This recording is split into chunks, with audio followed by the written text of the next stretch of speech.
Tuesday evening രാവിലെ കുറച്ച് അരിയൊക്കെ കുതിർത്ത് വെച്ചിട്ടുണ്ടായിരുന്നു. അപ്പോൾ അതൊക്കെ ഒന്ന് അരച്ച് വെക്കണം. നാളെ രാവിലെ അപ്പം ഉണ്ടാക്കാൻ വേണ്ടിയിട്ടാണ്. അപ്പോൾ പിന്നെ കുറേ പാത്രങ്ങളൊക്കെ ഉണ്ടായിരുന്നു. അപ്പോൾ ഇപ്പം മഴയൊക്കെ ആയതുകൊണ്ട് തന്നെ ഞാനിങ്ങനെ ഒരുപാട് പാത്രങ്ങളൊന്നും കൂട്ടിയിട്ടിട്ട് ഒരുമിച്ച് കഴുകി വയ്ക്കാമെന്നൊന്നും വിചാരിക്കാറില്ല. കാരണം മുൻപൊക്കെ ചിന്തിക്കാറുണ്ട്, മടി പിടിച്ചിരിക്കുമ്പോഴത്തേക്ക് വിചാരിക്കും എല്ലാം കൂടി ഒരുമിച്ച് ഇങ്ങനെ രാത്രിയിൽ ചോറൊക്കെ കഴിച്ചിട്ട് കഴുകി വയ്ക്കാമെന്ന്.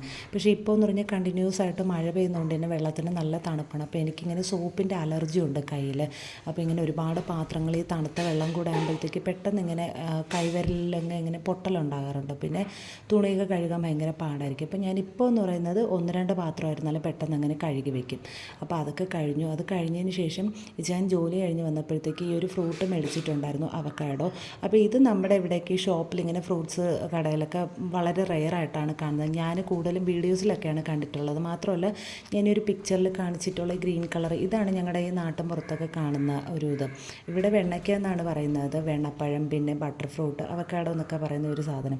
അപ്പം ഞാൻ വളരെ സൂക്ഷിച്ചാണ് എൻ്റെ തൊലിയൊക്കെ മാറ്റുന്നത്. കാരണം ഇതിൻ്റെ ആ ഒരു വിത്തില്ല, അതൊന്ന് പൊടിപ്പിച്ച് എടുക്കാമെന്ന് വെച്ചിട്ടാണ് ഞാൻ അങ്ങനെ ചെയ്യുന്നത്. കാരണം അതിങ്ങനെ സൂക്ഷിക്കാണ്ട് കട്ട് ചെയ്ത് കഴിഞ്ഞാൽ എൻ്റെ പുറത്തുള്ള തൊലിയൊക്കെ പോയി കഴിഞ്ഞാൽ ചിലപ്പോൾ അതിങ്ങനെ പൊടിക്കത്തില്ലല്ലോ. അങ്ങനെയെന്ന് വെച്ചിട്ടാണ് ഞാൻ വളരെ കെയർഫുള്ളായിട്ട് ഇങ്ങനെ എടുത്തിട്ടുണ്ട്. കുരു ഇതാണ്. പിന്നെ ഞാൻ കുഞ്ഞുങ്ങൾക്കും കൂടെ കൊടുക്കണമല്ലോ എന്ന് വെച്ചിട്ട് ഒരു ഷേക്ക് ഉണ്ടാക്കാമെന്ന് വിചാരിച്ചു. കുറച്ച് പാലും കുറച്ച് പഞ്ചസാരയും ചേർത്ത് കപ്പലണ്ടി, പിന്നെ ഒരു ഫ്ലേവറിന് വേണ്ടി 2 ഏലക്കയും കൂടെ ഇട്ടിട്ടുണ്ട്. ഒന്ന് ഷേക്കാക്കിയിട്ട് കഴിച്ചു. നല്ല ടേസ്റ്റ് ഉണ്ടായിരുന്നു. ഞങ്ങളുടെ ഇവിടെ മുൻപ് ഈ വെണ്ണയ്ക്ക കിട്ടുമ്പോഴത്തേക്ക് ഇതിങ്ങനെ ഒന്ന് സ്മാഷ് ചെയ്തിട്ട് വെറുതെ പഞ്ചസാര മാത്രം ഇട്ടിട്ടാണ് കഴിക്കുന്നത്. അതും നല്ല ടേസ്റ്റാണ്.